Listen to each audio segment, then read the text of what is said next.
అందరినీ సంతోష పెట్టేవాళ్ళు వీళ్ళే. నిద్ర రాకున్నా దొరికేది టీవీలలోనో ఏడనో వీళ్ళే. సంతోషంగా ఉండాలన్నా మనం చూసేది సినిమాలే మరియు టీవీలే.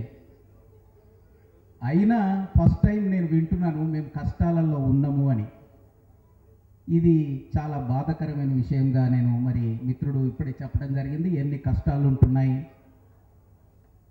స్టేజ్కు మొదలు మేమే వస్తాం, లాస్ట్లో కూడా మేమే ఉంటాం.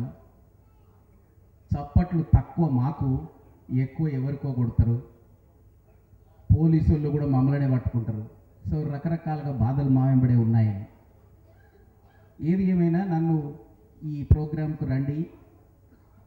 శివారెడ్డి గారు నాకు చాలా మంచి మిత్రుడు.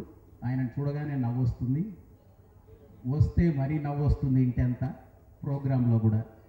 కనుక నన్ను ఈ ప్రోగ్రాంకు ఆహ్వానించినందుకు గాను మీతోటి ఈరోజు కలిసి కూర్చోవటానికి, మీ బాధలు వినటానికి, సంతోషాలను వినటానికి కూడా ఇక్కడికి రావడం జరిగింది. కానీ నాకు ఇంకా 2-3 ప్రోగ్రాంలు ఉన్నాయి కనుక, ఒక లీడ్ ఇండియా అని ఇంకొక ప్రోగ్రాం అందరూ వెయిట్ చేస్తూ ఉన్నారు కనుక నేను తొందరగా పోవాల్సి ఉందని ముందు మాట్లాడుతున్నందుకు ఏమనుకోవద్దు.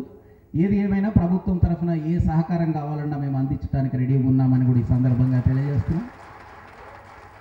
యాజ్ ఏ ఇండస్ట్రియలిస్ట్గా అందరికీ ఏదో విధంగా సహాయం చేయాలనే కోరిక గల వ్యక్తిగా మీ అసోసియేషన్కు కష్టాలలో ఉన్న వారిని ఆదుకోవటానికి ఒక 2 లక్షల రూపాయలు నేను డొనేషను దానికి కష్టాలలో ఉన్న వాళ్ళని ఆదుకోవటానికి ఉపయోగించవలసిందిగా నేను రేపు పొద్దున్నే మరి శివారెడ్డి గారికి ఎవరి పేరు మీద పంపించమంటారో వాళ్ళకి నేను చెక్ పంపిస్తానని ఇక్కడ తెలియజేస్తూ, ఇదే కాకుండా కూడా ఆరోగ్యానికి సంబంధించిన సమస్యలు ఎవరికి ఎక్కడ వచ్చినా మీరు దయచేసి నా నోటీస్కి తీసుకురండి. మేము సీఎం రిలీఫ్ ఫండ్ అని మేము అందరికీ సహకారం ఇస్తున్నట్టుగా మీకు కూడా సహకరిస్తామని కూడా తెలియజేస్తూ, ఏదైనా పర్మనెంట్గా మీకు ఎప్పుడు సమస్యలు వస్తాయో తెలియదు కనుక పర్మనెంట్గా ఏదైనా ఫండ్ లాగా క్రియేట్ చేసి దాని ఇంట్రెస్ట్ తోటే ఈ వెల్ఫేర్ యాక్టివిటీస్ చేసుకునే విధంగా మీరు ప్లాన్ చేసుకోవాల్సిందిగా, అందులో నా సహకారం తప్పగా ఉంటుందని కూడా ఈ సందర్భంగా తెలియజేస్తూ, మరి ఒకసారి మరి